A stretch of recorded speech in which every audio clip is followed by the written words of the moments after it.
Hello everyone, कैसे हो आप सब लोग। आशा करता हूँ सभी लोग बेहतरीन होंगे। और मैं हूँ आपका अपना इंजीनियर मुरलीधर जाखड़, और हम लोग पढ़ रहे हैं एनसीईआरटी क्लास 10 सब्जेक्ट मैथमेटिक्स, और इसका चैप्टर नंबर फर्स्ट वास्तविक संख्याएं। आज हम लोग एक्सरसाइज 1.1 का क्वेश्चन नंबर थर्ड से स्टार्ट करेंगे। तो जो क्वेश्चन नंबर थर्ड है, देखिए किस प्रकार का क्वेश्चन हमें सोल्व करने के लिए मिला है। अभाज्य गुणनखंड विधि द्वारा हमें एचसीएफ और एलसीएम ज्ञात करना है। तो बिल्कुल स्टार्ट करते हैं। फर्स्ट, हल थर्ड का फर्स्ट। हमारे पास जो नंबर है वो हमें दे रखे हैं 12, 15 और 21 और 21। तो देखिए सबसे पहले यहां लिखेंगे 12 के अभाज्य गुणन खंड। तो 12 के जो अभाज्य गुणनखंड है वो देख लीजिए, 2 गुना 2 गुना 3, 3 दूनी 6, 6 दूनी 12। फिर यहां लिख दीजिए 15 के अभाज्य गुणन खंड। वो आपके पास हो जाएंगे 3 गुना 5। और लास्ट जो है वो है 21 के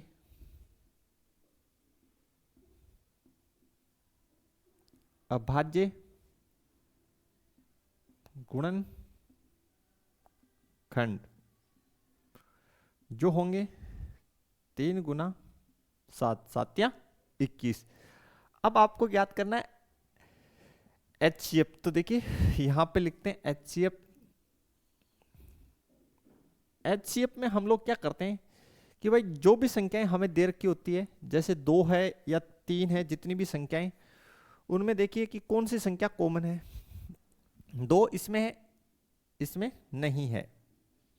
ठीक। 3 देखिए, 3 इसमें इसमें इसमें, ठीक है, तो उसको लिख लीजिए, जो सब में उसको लिख लिया। और ये देखिए कि उसकी जो है न्यूनतम यानी मिनिमम पावर कितना है। यहाँ पे 1 है, यहाँ पे 1 है, यहाँ पे 1 है, तो न्यूनतम कितना है, 1 ही है घात। ठीक।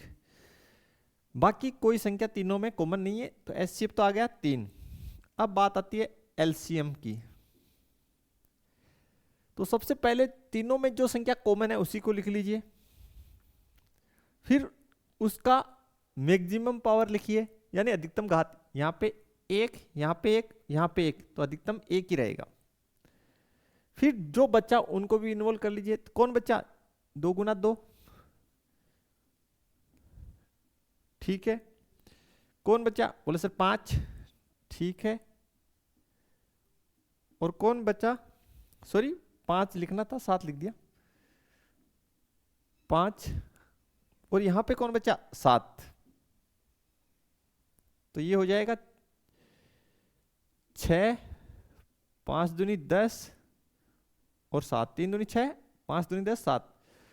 तो इसको 7 को 6 से गुना किया, 7 6 42 गुना 10, तो ये हो गया 420। तो एलसीएम आ गया 420, और एचसीएफ जो है आपका आ गया 3। करते हैं इससे नेक्स्ट जो क्वेश्चन है उसको हम लोग बनाते हैं।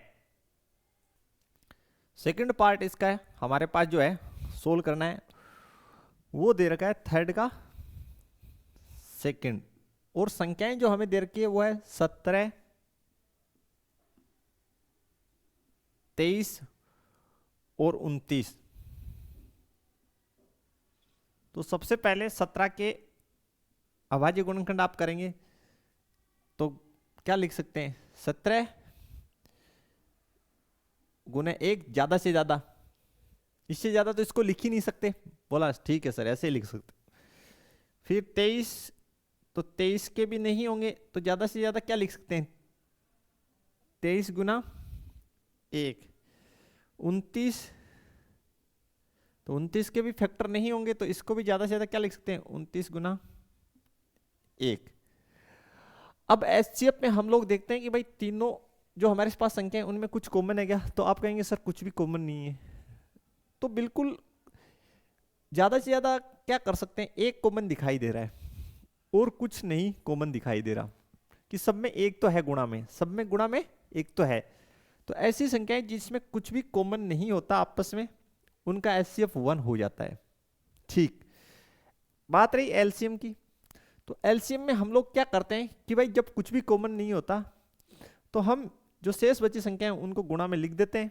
तो देखिए पहले में कितना 17, दूसरे में 23 और इसमें 29। तो बिल्कुल 17, 23 और 29 इनको हम लोग मल्टीप्लाई कर लेंगे एंड देन जो है हमारा आंसर हमारे पास होगा बिल्कुल। तो 17 मल्टीप्लाई 23 मल्टीप्लाई 29, तो ये आ गया 11,339। ठीक है, ये हमारा आंसर हो जाएगा 17 गुने 23 गुने 29, 11,339, 40 में से एक कम। ठीक है भाई, बिल्कुल क्लियर हो जाना चाहिए यहां तक आपको। इसका सेकंड पार्ट हो गया कंप्लीट। अब इसका पार्ट बनाते हैं थर्ड। थर्ड पार्ट इसका हमारे पास है 8, 9 और 25। पार्ट थर्ड वो है 8, 9, और 25। इसका हमें एचसीएफ और एलसीएम निकालना है। तो देखिए 8 के अभाज्य गुणनखंड, तो आप लिख सकते हैं 2 गुना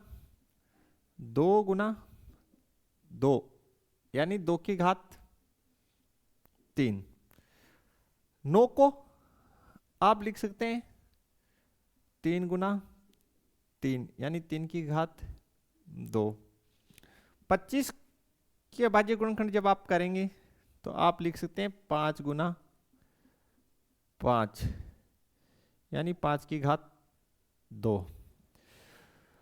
तो जब हम इनका एचसीएफ ज्ञात करेंगे तो देखिए हमें इन तीनों संख्याओं के अभाज्य गुणनखंड में कुछ भी कॉमन नहीं दिखाई दे रहा। तो जब भी कुछ भी कोई भी संख्या कॉमन नहीं दिखाई दे उस स्थिति में आपका एचसीएफ कितना लिखिए, 1 लिखिए। क्यों? क्योंकि इनके गुणा में सब में 1 तो है ही। ठीक है, क्यों? क्योंकि इन सभी संख्याओं के गुणा में हमेशा 1 तो उपस्थित होगा ही होगा, तो 1 लिख देंगे। ठीक है, अब बात रही एलसीएम की। एलसीएम में हम क्या करते हैं कि जो संख्या कॉमन है उसकी मैक्सिमम पावर लिखते हैं, अधिकतम घात कॉमन है ही नहीं। ठीक है, बोले सर 1 है तो 1 का तो मल्टीप्लाई में कोई फर्क ही नहीं पड़ता, चलो लिख देते हैं। ठीक है भाई, अगर आप कंफ्यूजन हो रहे तो फिर 2 की घात 3, फिर 3 की घात 2 और 5 की घात 2। तो 2 की घात 3 का मतलब 8, 9 ये 25। इन दोनों को मल्टीप्लाई करोगे 72 और ये कितना 25। ठीक है भाई, तो 72 और 25, तो 25 दूनी 50, 50 का 0 हासिल 5। 25 को 2 से गुना किया 50, 50 का 0 यहाँ पे 5 लिख दिया जो पावर है। 25 को 25 एकम 25, 25 दूनी 50, 25 25, 25 चौक 100, 25 5 125, 25 150, 25 7 175 और 5 175 और 5 हो गया 180। ठीक है भाई, दोबारा से देख लेते हैं। 25 दूनी 50, 50 का 0 असल 5। 25 को 7 से गुना किया तो 25 चौक 100, 25 चौक 100, 25 5 125, 25 छिकड़ी 150, 175 और 5 180 बिल्कुल। तो ये जो है आपका एलसीएम जो है स्टूडेंट बिल्कुल ये आ जाना चाहिए। इसके पश्चात जो नेक्स्ट क्वेश्चन है हमारे पास स्टूडेंट वो है क्वेश्चन नंबर 4। उसको हम लोग बनाते हैं कि किस प्रकार से बना सकते हैं। तो बिल्कुल क्वेश्चन नंबर 4 को सोल्व करते हैं।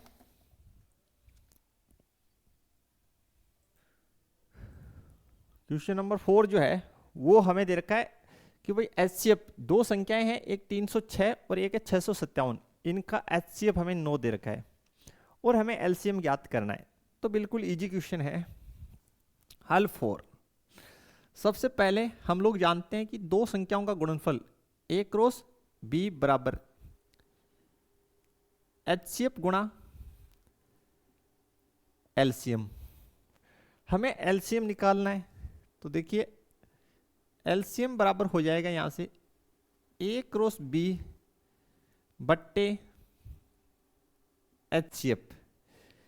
जो संख्याएं अपने पास है A और B वो है, देखिए A का वैल्यू आपके पास है 306 और B का वैल्यू है 657। HCF जो है वो आपको 9 दे रखा है। ठीक है स्टूडेंट, थोड़ा सा मैं आपको और क्लियर कर दूं यहां पे एक बात कि भाई जो आपको ऐसे लिख रखा है ना ये कि HCF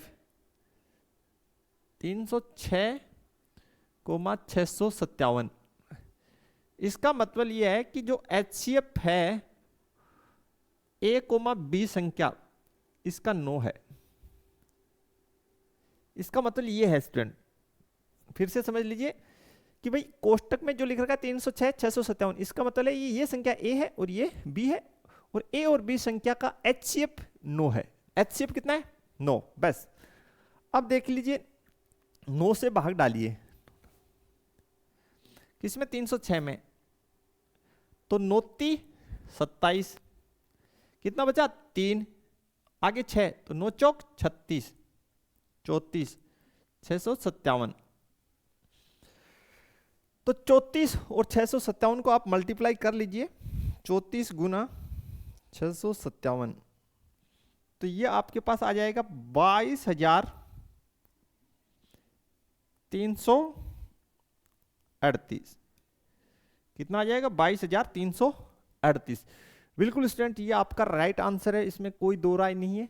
तो काफी इजी टाइप क्वेश्चन, बस ये आपको क्लियर होना चाहिए कि HCF कोष्टक में ये जो लिख रखा है छोटे ब्रैकेट में, ये पहला संख्या A है, दूसरा संख्या B, और इन दोनों संख्याओं का HCF 9 है।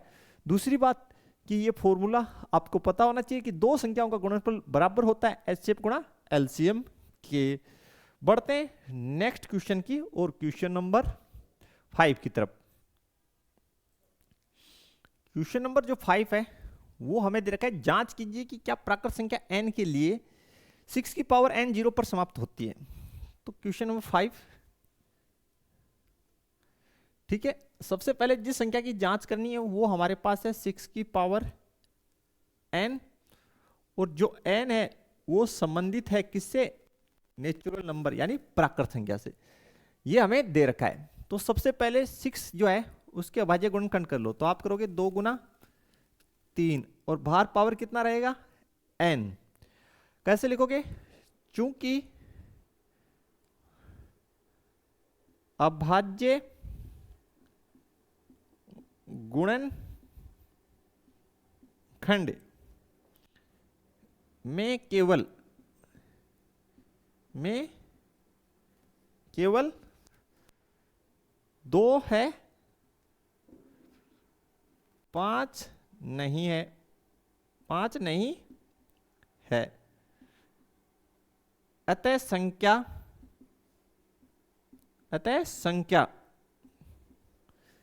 6 की पावर n 0 पर समाप्त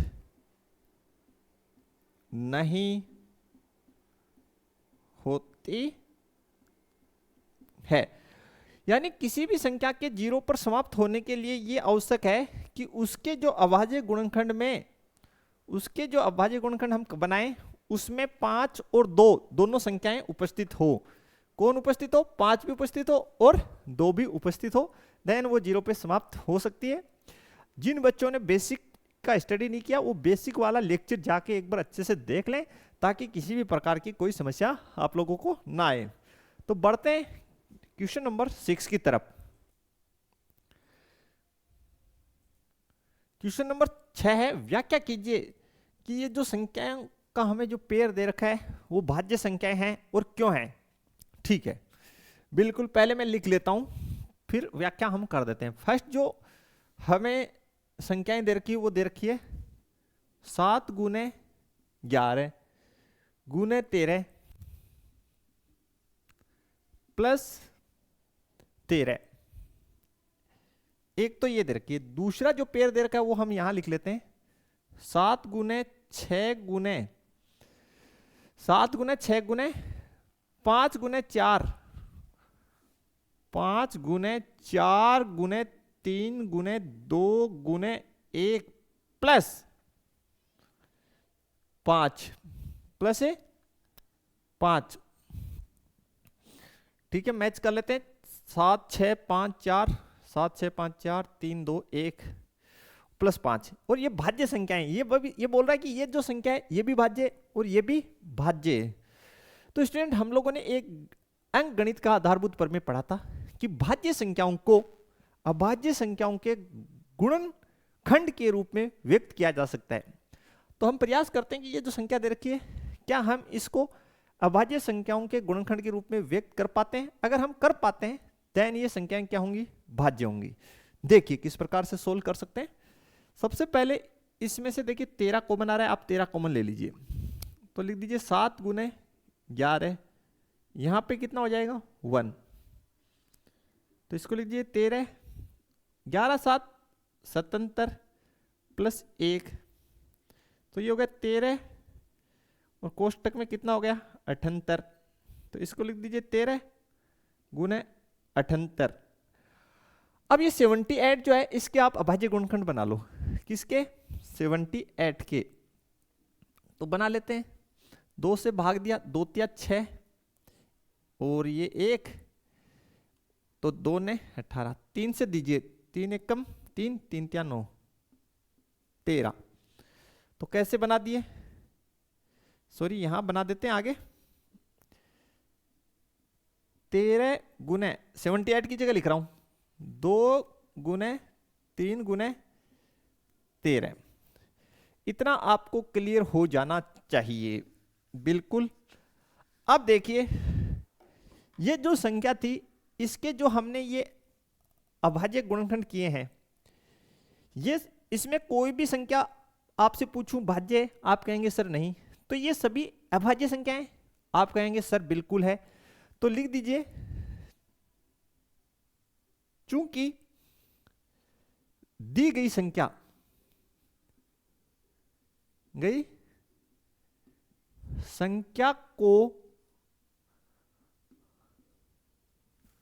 को अभाज्य संख्याओं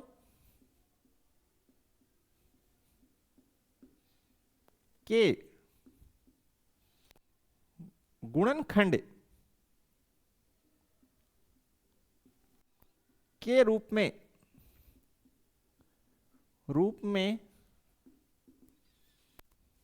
व्यक्त किया जा सकता है।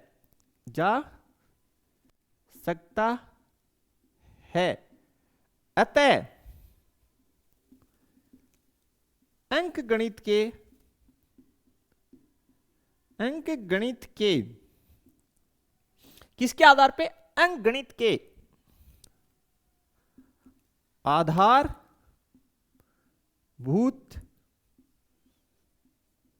प्रमेय अनुसार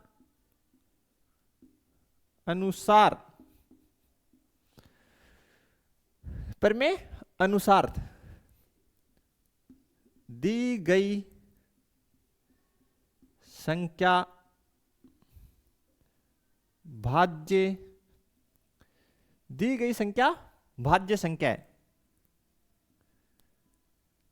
संख्या है। ठीक है भाई, कोई दिक्कत है तो आप पूछ सकते हैं कमेंट सेक्शन में। बिल्कुल क्लियर। इसी प्रकार इसको देखते हैं। तो देखिए यहां पे भी 5 है, यहां पे भी 5 है, तो कॉमन ले लीजिए आप 5 को। तो कितना हुआ 7 गुना 6 गुना 4 गुना 3 गुना 2 प्लस 1। ठीक है भाई, अब आगे देखिए, इनको मल्टीप्लाई कर लेते हैं। तो इनको मल्टीप्लाई किया, 7×42 और 4×2 8। तो देखिए कितना हो जाएगा, 1 मिनट, 7×42, 3×2 6, 6×4 = 24 प्लस 1 5। 42 और 24 को आप लोग मल्टीप्लाई कर लीजिए, 42 × 24, ये हो गया 1008 प्लस 1 ऐड कर दीजिए, तो ये हो गया 5 × 1009। अब 1009, ये जो है ये भी अभाज्य संख्या है और ये भी क्या है, अभाज्य संख्या। इसलिए जो है ये दी गई संख्या क्या है, भाज्य, क्योंकि भाज्य संख्या को अभाज्य संख्या के गुणनखंडों के रूप में व्यक्त किया जा सकता है, बिल्कुल किया जा सकता है।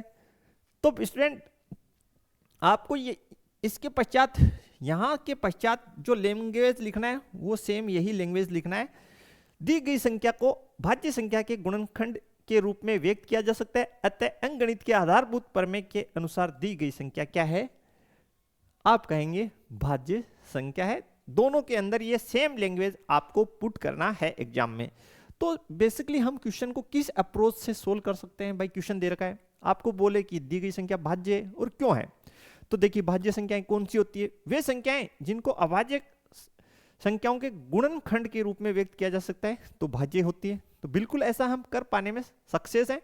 देन दी गई संख्याएं क्या है, भाज्य संख्या है। बढ़ते हैं नेक्स्ट क्वेश्चन की तरफ हम लोग।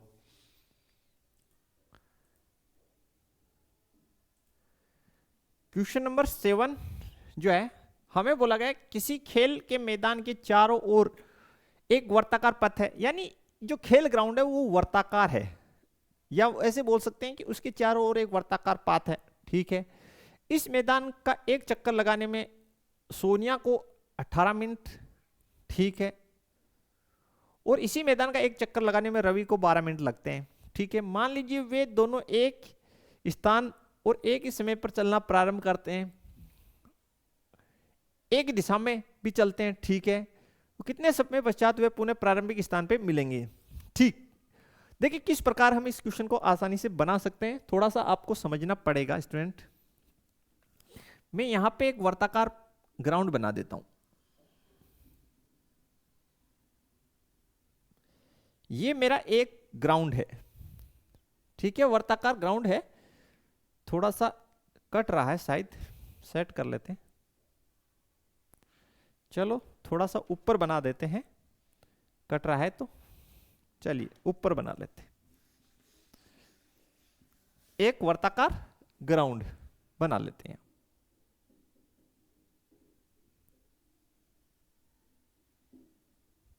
ये हमारा एक वर्ताकार ग्राउंड है।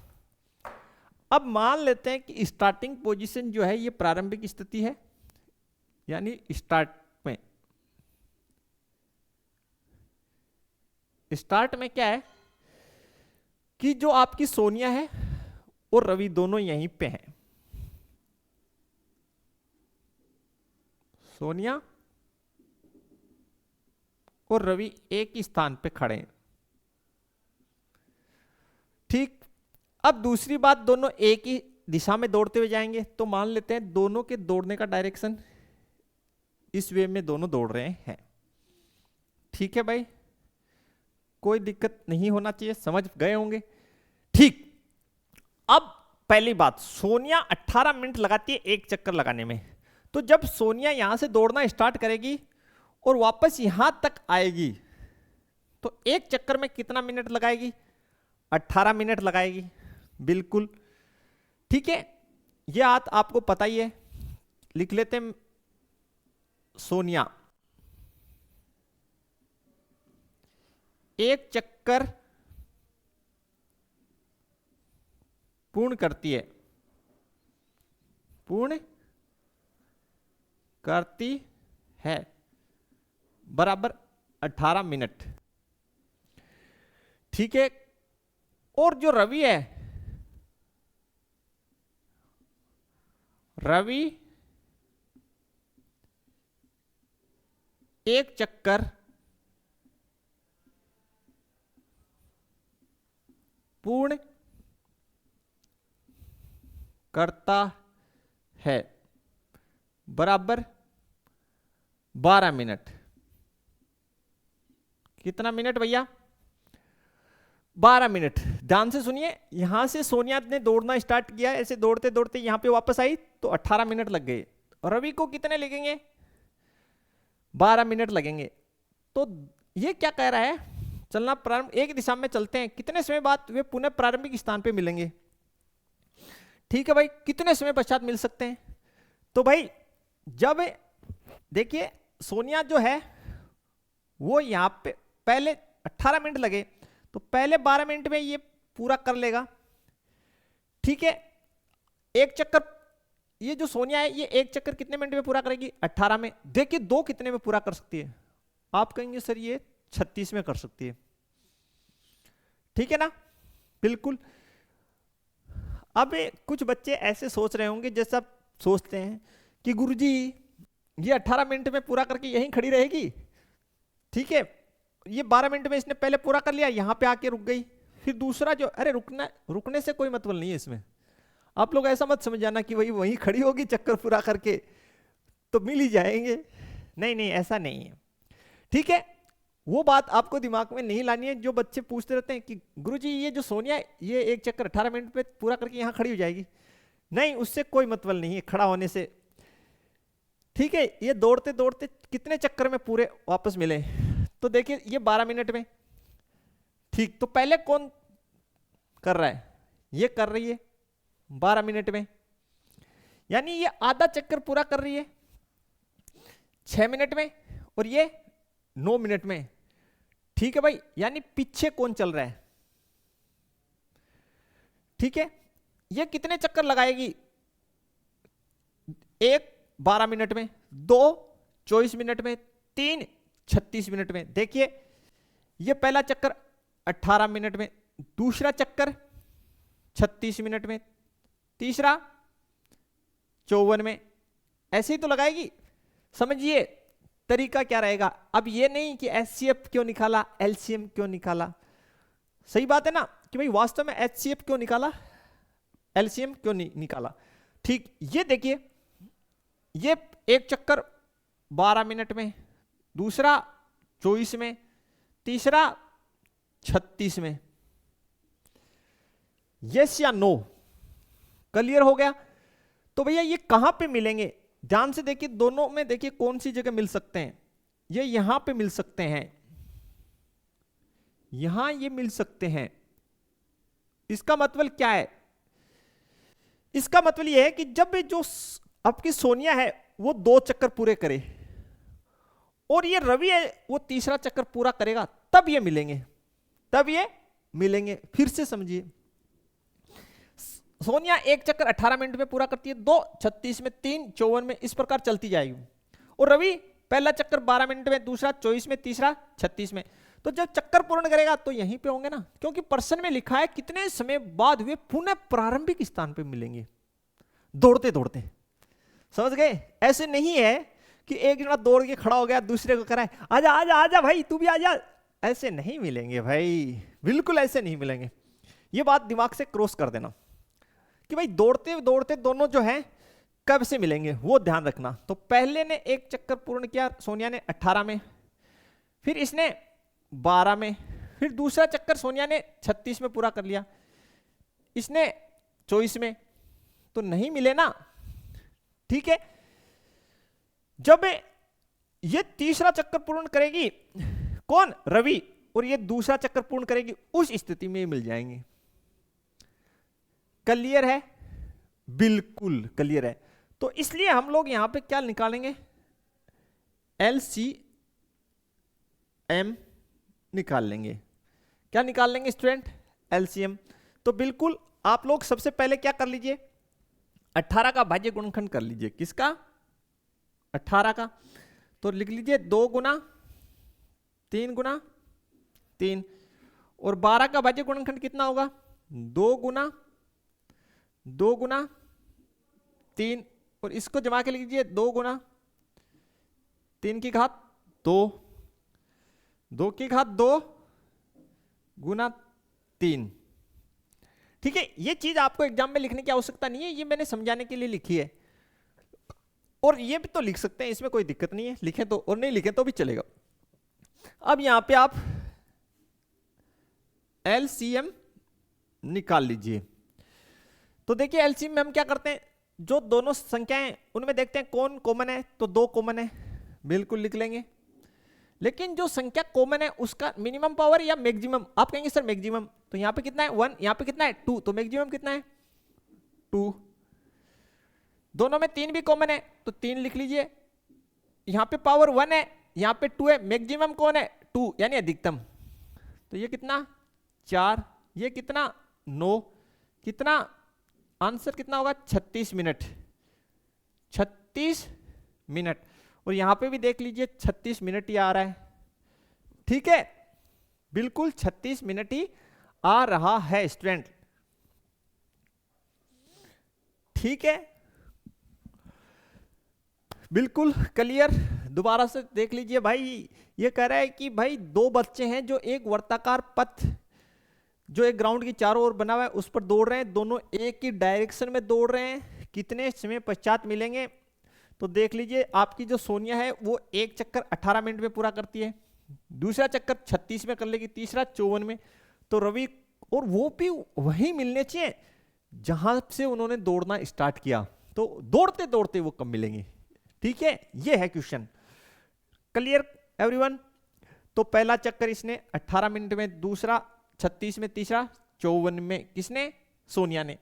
और रवि पहला चक्कर जो है 12 मिनट में, दूसरा 24 में और तीसरा 36 में। इस प्रकार चलता जाएगा। तो देखिए कहां कोई मिल रही है कि संख्या, बोलो सर मिल रहा है 36। तो ये जो 36 मिनट है इस टाइम ये दोनों वापस एक पोजीशन पे होंगे। ठीक है भाई, और भी आगे केस आएंगे जिनमें ये क्या होगा, मिलेंगे, और भी आगे अन्य समय पे मिलेंगे। लेकिन ये जो है एलसीएम, उसमें जो सबसे पहले जो संख्या पे मिलते हैं वही तो एलसीएम होता है। ठीक है भाई, क्लियर एवरीवन। बिल्कुल। तो थोड़ा सा मैं पीछे इसका ले लेता हूं और आपको थोड़ा सा क्लियर और कर देता, सॉरी।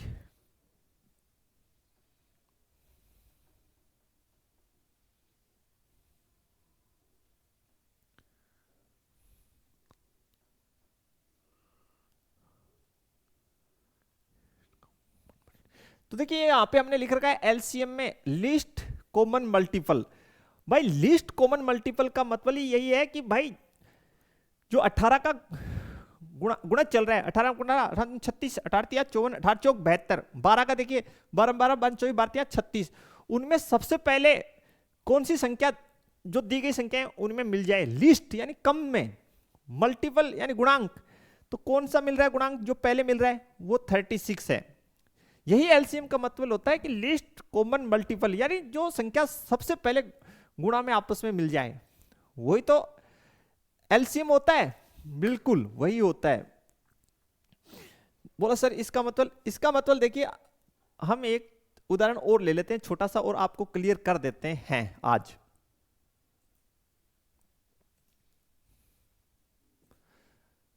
देखिए स्टूडेंट, जैसे मेरे पास मैं 2 संख्याएं लेता हूं, यहां पे मैं एक ले लेता हूं 5, एक संख्या है मेरे पास 5 और एक है 25। एक कितना है 5 और एक कितना है 25। तो चलो 5 का पहाड़ा बोलो या लिखो, तो आप लिखोगे 5 एकम 5, 5 को 2 से गुना किया। ठीक है, तो भाई कितना आएगा, आप लिखोगे 5 का पहाड़ा लिख रहे हैं, 5 एकम 5, 5 दूनी 10, 5 3 15, 5 चौक 20, 5 25, ऐसे लिख रहे हैं। ठीक है भाई, क्लियर। या पूरा लिख लेते हैं ताकि पूरी बात जो है समझ में आ जाए। 6 पंजो 30, 7 पंजो 35, 8 पंजो 40, 9 पंजो 45, 5 ढाई 50। चलिए 25 को बोलो, 25 एकम 25, 25 दूनी 50, 25 75, इस प्रकार ये चलता जाएगा। ठीक है, अगर हमें 5 और 25 का हमें 5 और 25 का एलसीएम निकालना हो, क्या निकालना हो, एलसीएम निकालना हो, तो देखिए डायरेक्ट भी आप दोनों का पहाड़ा लिख लीजिए। ठीक है, दोनों का क्या लिख लीजिए, पहाड़ा। और देखिए पहाड़े में सबसे पहले संख्याएं कहां मिल रही है, कौन सी संख्याएं सबसे पहले मिल रही, 5 इसमें मिल रहा है नहीं, 10 इसमें मिल रहा है नहीं, 15 इसमें मिल रहा है नहीं, 20 नहीं, 25 सबसे पहले यहां मिल रहा है। यस या नो, देन एलसीएम जो है 25, देन एलसीएम क्या 25। लीस्ट काउंट मल्टीपल का मतलब ही यही है कि भाई दोनों संख्याएं जो आपको दी गई है उनके पहाड़े में कौन सी संख्या सबसे पहले मिले, वही एलसीएम होता है। बोला सर रियल में, बिल्कुल रियल में, आप चेक कर सकते हैं, आपके सामने है, बिल्कुल ऐसा ही हो रहा है।